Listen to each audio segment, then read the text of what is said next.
Jet-setter, designer, self-made man, Renzo Rosso is worth more than $3 billion and has been called the jeans genius. These are my initials. That was my little present when I was 50.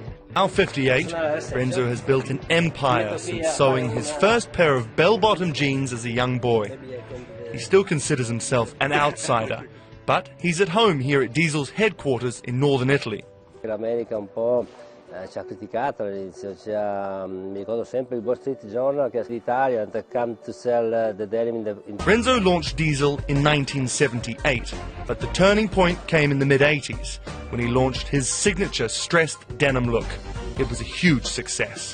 Diesel now has 400 stores in 80 countries and is just one of Renzo's family of brands.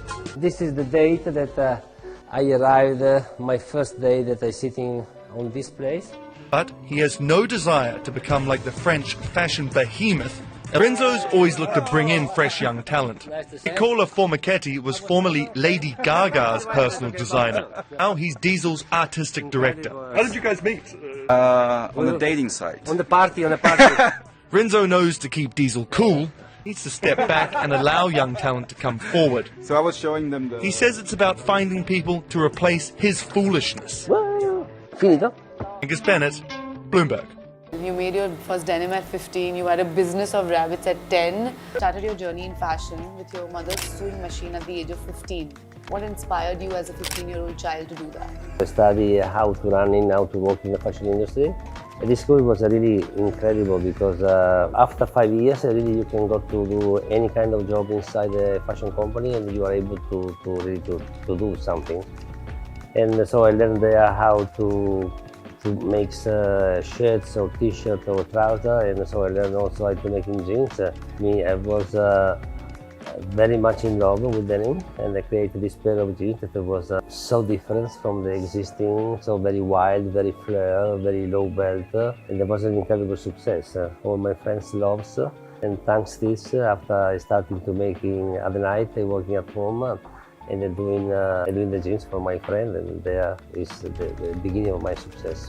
So you made your first jeans at the age of 15. It was a nice moment, just a particular moment, sunflower, the children going against the parents, a moment like a revolutionary moment, and denim means also how to be rebel.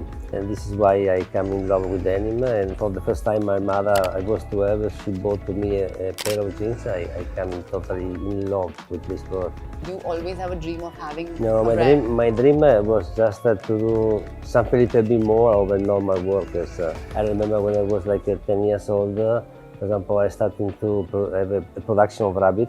Because a friend of mine gave me a present, a rabbit. This rabbit was pregnant, 7 more rabbits, and from that I started 150, 200, I started to... So this is quite enterprising. I think this is an entrepreneur attitude that you're born with this kind of attitude and that are very strong in me. Different industry, many different aspects of the life, and it makes me a man with an incredible culture because now I am in many different businesses. Were you inspired by a particular figure or a role model at a young age? People that are doing something better than you, I like to read, I like to see people that are doing something better because the people that are doing something better, I love to learn. This kind of people give me the energy for go back and try also if I have the capacity to do something. What, according to you, makes a luxury brand brave? Luxury brand, for me in this moment, are great. Is the only area where I want really to work because the luxury we can have more margin, and the sustainability is not just one recycled fabric. The sustainability is really.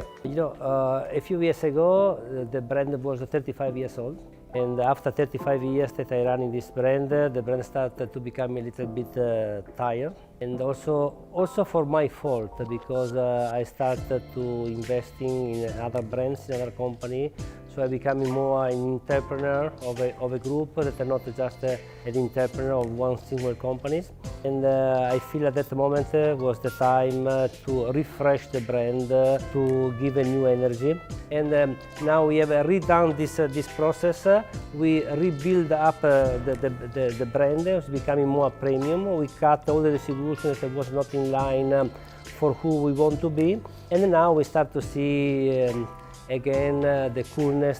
Last campaign for me makes so happy because it's like when we starting to do advertising campaign that the whole world was crazy about our communication. I want to talk about that because you launched your campaign on Pornhub, which is pretty bold and out there to do, and not many people would actually do that.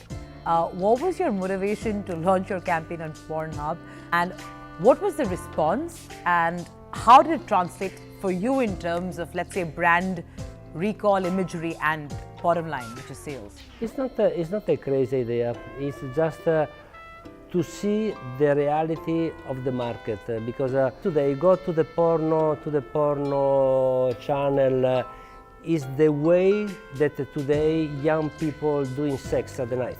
So 40% of the young people on the big town, they have sex in the night through this kind of channel.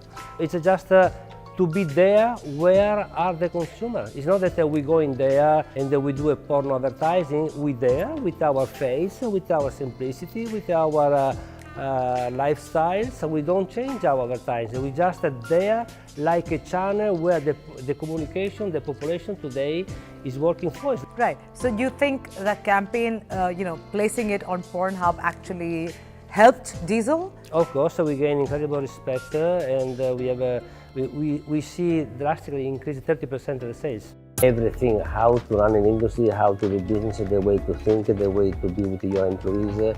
The brave, because always we have done something different, something more. We have done something before the other people, and this is why all the brands that are part of my group have this kind of philosophy. So I choose them because they are very special. They are not just one brand, but I choose a brand that they really want to be different and to have an incredible attitude.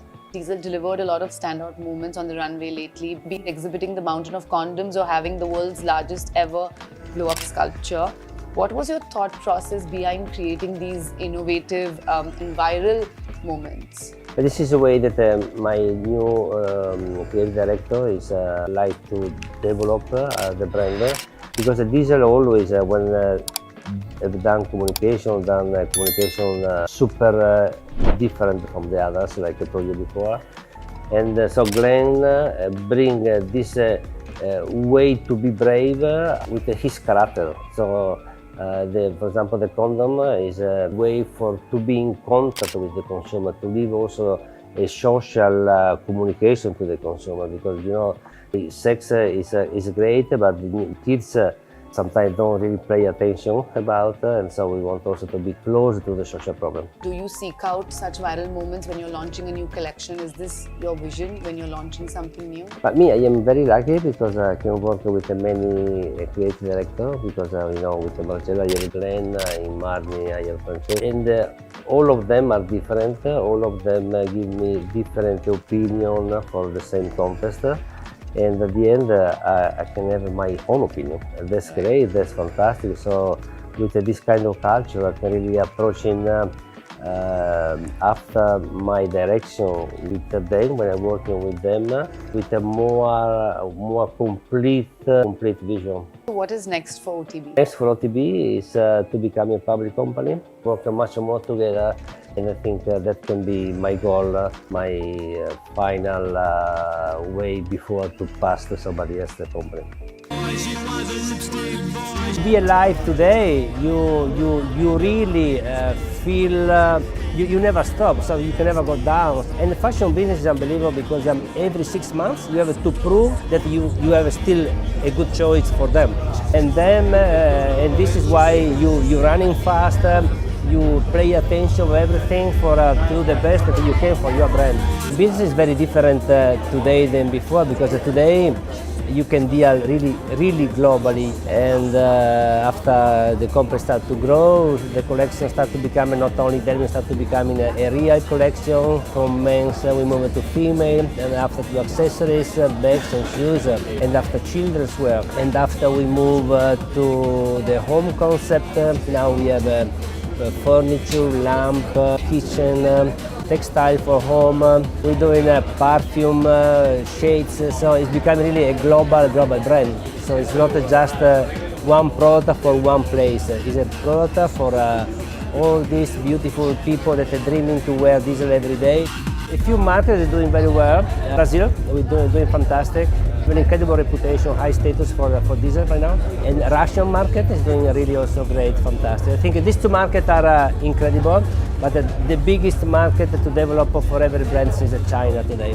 Because China is more 1.3 billion people lives there. The economy grows, the production, the pill growing, and there's a lot of opportunity for to build the brand, to build the business. I can tell people want to start. First of all, believe in a beautiful product. If you invest in time, in creativity, and you do a beautiful product different from the others, you can have a lot of chance people come to see you. But if you're just doing a normal product, you have to do a world competition, and that's is a way to do business, but it's not my way.